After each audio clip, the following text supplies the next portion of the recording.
একদা নীরব নিস্তব্ধ নিঝুম রজনীতে রাসূল পাক সাল্লাল্লাহু আলাইহি ওয়াসাল্লাম ঘুমিয়ে রয়েছেন। ঘুমের ঘরে তিনি স্বপ্নে দেখলেন যে জিবরাইল আলাইহিস সালাম তার নিকট তাশরিফ এনেছেন। তার হাতে ছিল একখণ্ড রেশমি রুমাল। রাসূলুল্লাহ সাল্লাল্লাহু আলাইহি ওয়াসাল্লাম জিবরাইল আলাইহিস সালামকে জিজ্ঞাসা করলেন, হে জিবরাইল, তোমার হাতে এটা কি? জিবরাইল আলাইহিস সালাম বললেন, ইয়া রাসূলুল্লাহ, আপনি নিজে সরিয়ে দেখুন, তাহলে আপনি বুঝতে পারবেন এর মধ্যে কি রয়েছে। নবীজি সাল্লাল্লাহু আলাইহি ওয়াসাল্লাম তখন জিবরাইলের হাত থেকে রুমালটি নিয়ে খুলে দেখলেন যে সেই রুমালের ভিতরে একটি ছোট মেয়ের চেহারা দেখা যাচ্ছে। নবীজি দেখেই চিনে ফেললেন, এ তো আর কেউ নয়, এ তো আমার প্রিয় বন্ধু আবু বকরের মেয়ে আয়েশার চেহারা। নবীজি তখন জিবরাইলকে লক্ষ্য করে বললেন, হে জিবরাইল, আমাকে কেন এই চেহারাটি দেখানো হচ্ছে?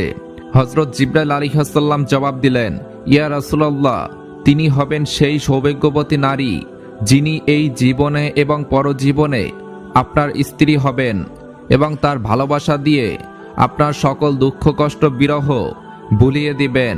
এই কথাগুলো বলেই জিবরাইল আলাইহিস সালাম অদৃশ্য হয়ে গেলেন। জিবরাইল আলাইহিস সালাম অদৃশ্য হওয়ার সাথে সাথেই নবীজির ঘুম ভেঙে গেল।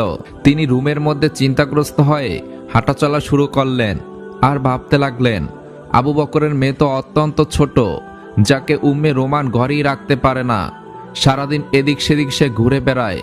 কিভাবে এই ছোট মেয়েটি আমার স্ত্রী হিসেবে পরিগণিত হতে পারে? এই কথাগুলো নবীজি চিন্তা করতেছেন। কিছুদিন আগেই তিনি বালিকা আয়েশাকে দেখেছেন।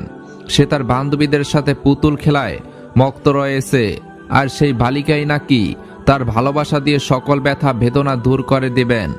এই বয়সে ছোট একটি মেয়ে ভালোবাসারই বা কি বুঝে? এই সকল চিন্তায় রাসূল পাক সাল্লাল্লাহু আলাইহি ওয়াসাল্লাম অস্থির হয়ে উঠলেন। এভাবে নবীজি সাল্লাল্লাহু আলাইহি ওয়াসাল্লাম পরপর 3 রাত একই স্বপ্ন দেখলেন, যার কারণে তার মনে আর কোনো সন্দেহ থাকলো না। তিনি মাথা পেতে আল্লাহ পাক রব্বুল আলামিনের দেওয়া নির্দেশ মেনে নিলেন এবং বুঝে নিলেন আল্লাহ তাআলা এটাই চাচ্ছেন, যেন আয়েশা নবীজির জীবন সঙ্গিনী হয়। এরপর একদা রাসূল পাক সাল্লাল্লাহু আলাইহি ওয়াসাল্লাম হযরত খাদিজা রাদিয়াল্লাহু তাআলা আনহার ইন্তেকালের পরে তার একাকিত্ব কাটানোর জন্য আবু বকর সিদ্দিক রাদিয়াল্লাহু তাআলা আনহুর বাসায় বেড়াতে গেলেন। রাসূল পাক সাল্লাল্লাহু আলাইহি ওয়াসাল্লাম আবু বকর রাদিয়াল্লাহু তাআলা আনহুর বাড়ির আঙ্গিনায় পৌঁছে দেখলেন তার বান্ধবীদের সাথে পুতুল খেলছেন। কোনো দিকে তার কোনো মনোযোগ নেই, তার শুধুমাত্র মনোযোগ পুতুলের দিকেই।